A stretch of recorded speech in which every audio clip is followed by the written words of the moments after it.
Octavio Paz. Puede que haya ganado el Premio Nobel de Literatura con el libro El laberinto de la soledad, pero su poema Piedra de Sol es uno de los más famosos y conocidos del mundo. Así que Octavio Paz pudo ser uno de los mejores poetas y más destacados de todo México y Latinoamérica.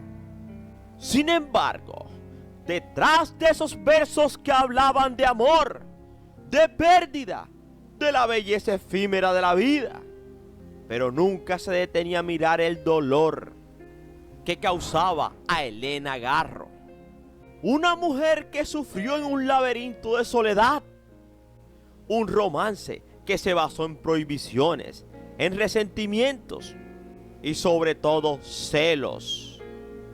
Yo ignoro la vida y milagros de Octavio Paz. Si los ignoraba cuando estuve casada con él, pues ahora mucho más.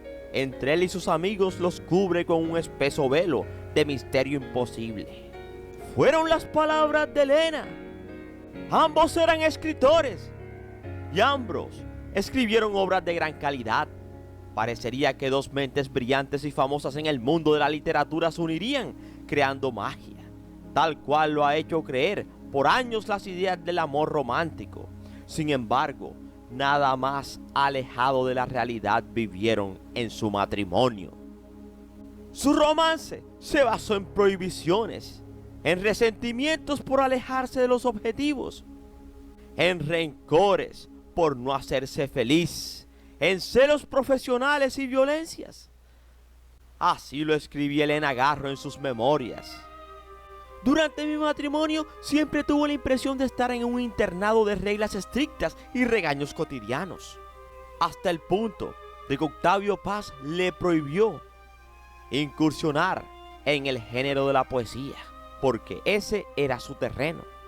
Así que su propio marido le prohibía escribir poemas. Parecería que ese amor que se necesita para unir dos vidas nunca estuvo presente con ellos. Fueron dos jóvenes, sí, que se casaron sin el consentimiento de una parte, el de Elena, sin estar seguros que querían estar juntos y compartir un hogar o formar una familia.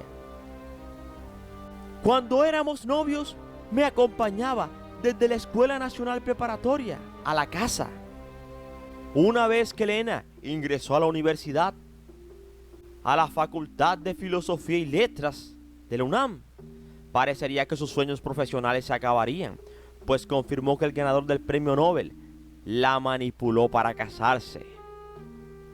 El 25 de mayo de 1937 se unieron en matrimonio ante 4 testigos. Mintieron sobre la edad de ella, ya que no cumplía el requisito de contar con 21 años, como lo marcaba la ley del momento. Me casé porque él quiso, pero desde entonces nunca me dejó volver a la universidad.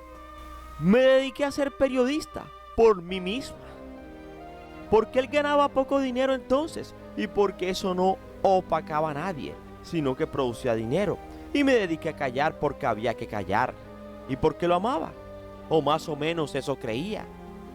El matrimonio resultó ser para él una extraña síntesis de conveniencias y enojos, y para ella una serie de sumisiones y frustraciones.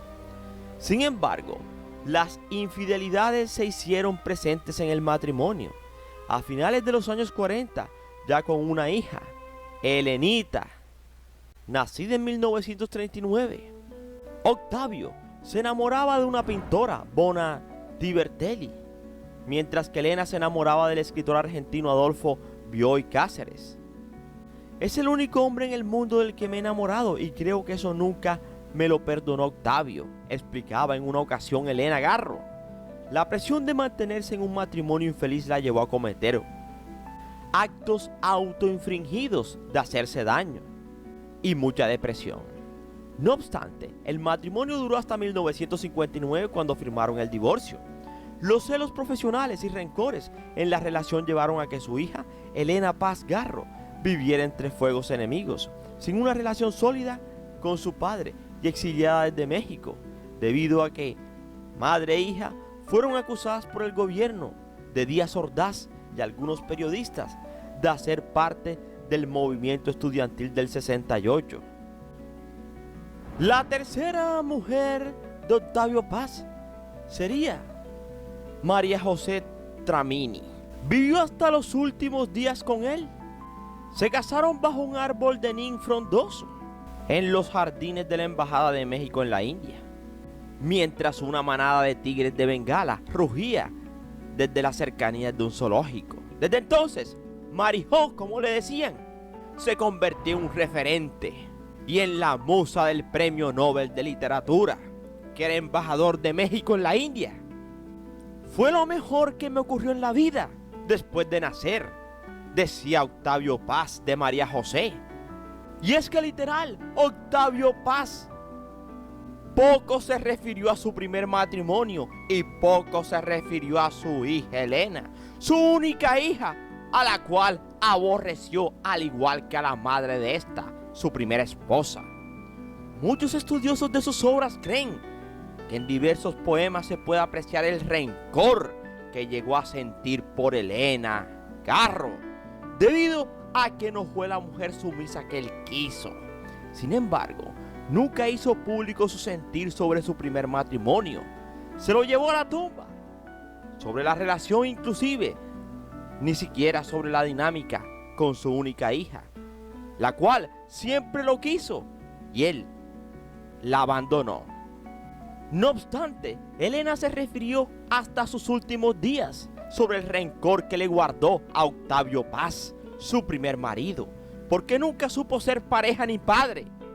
Yo vivo contra él, estudié contra él, hablé contra él, tuve amantes contra él, escribí contra él y defendí contra él.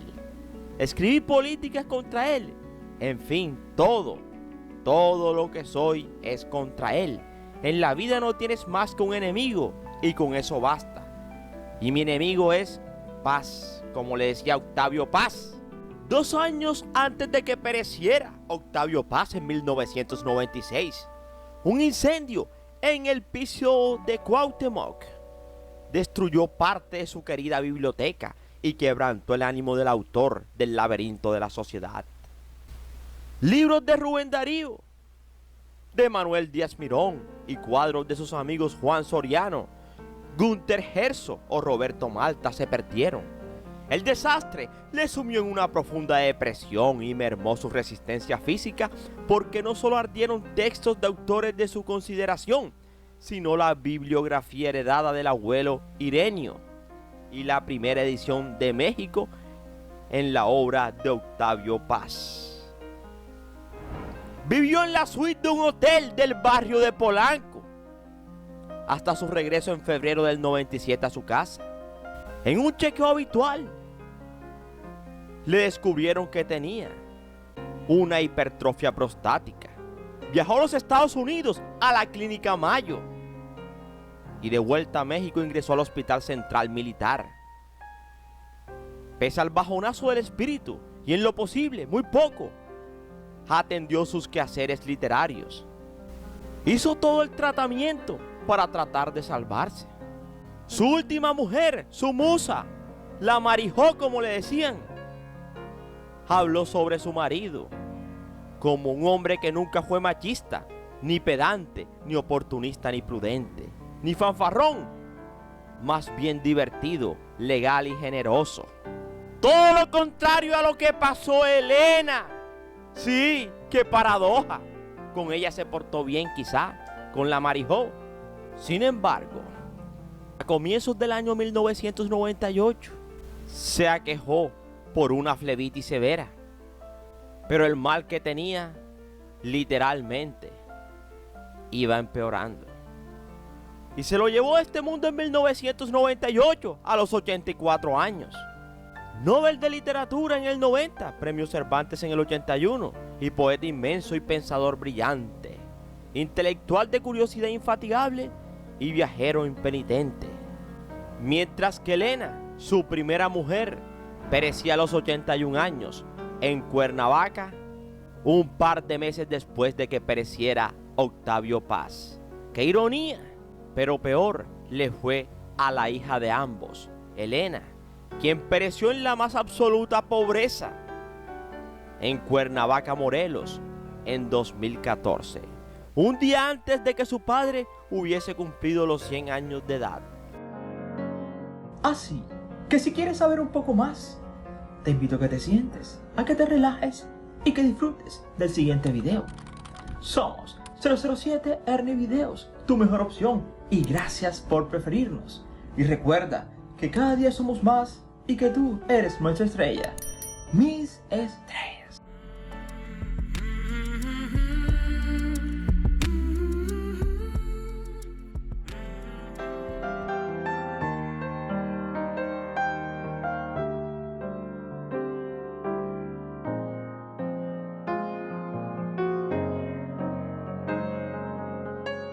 Octavio Paz Lozano nacería un 31 de marzo de 1914.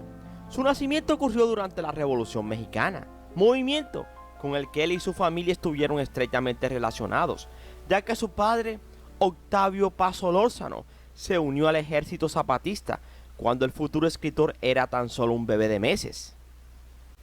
Aunque nació en Michoacán, sus primeros años de vida y hasta la universidad los vivió en la Ciudad de México.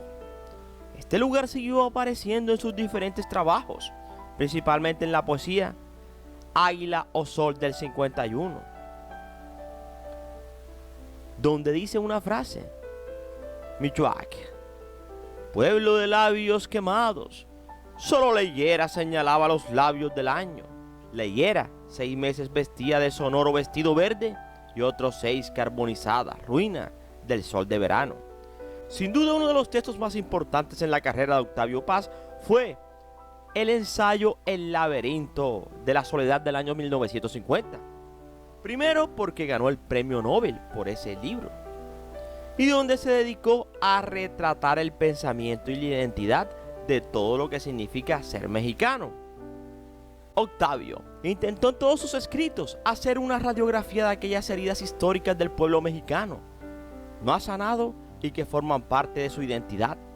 Mientras que Elena era nativa de Puebla y menor que él 3 años. Su papá era español y su madre de Coahuila. Durante el insuceso civil bélico español, la Guerra Civil Española, a los 21 años viajó a España junto con Octavio Paz.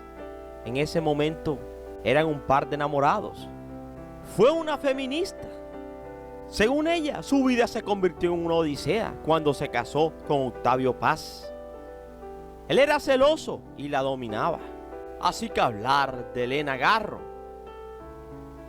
y analizar la obra de ella sin enfrentar las controversias que envolvió su vida sería imposible.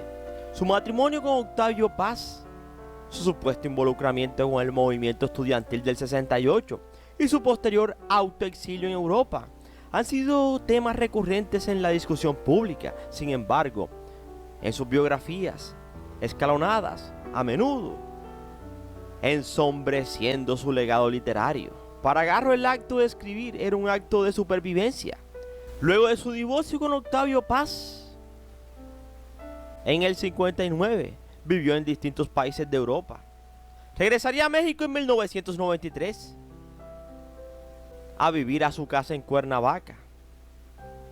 Era una casa pobre, miserable. Vivía con decenas de gatos y también con su hija, postrada en una cama.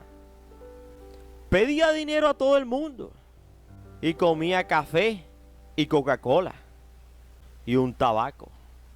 Se hacían colectas para ayudarla, pero el dinero desaparecía en un santiamén.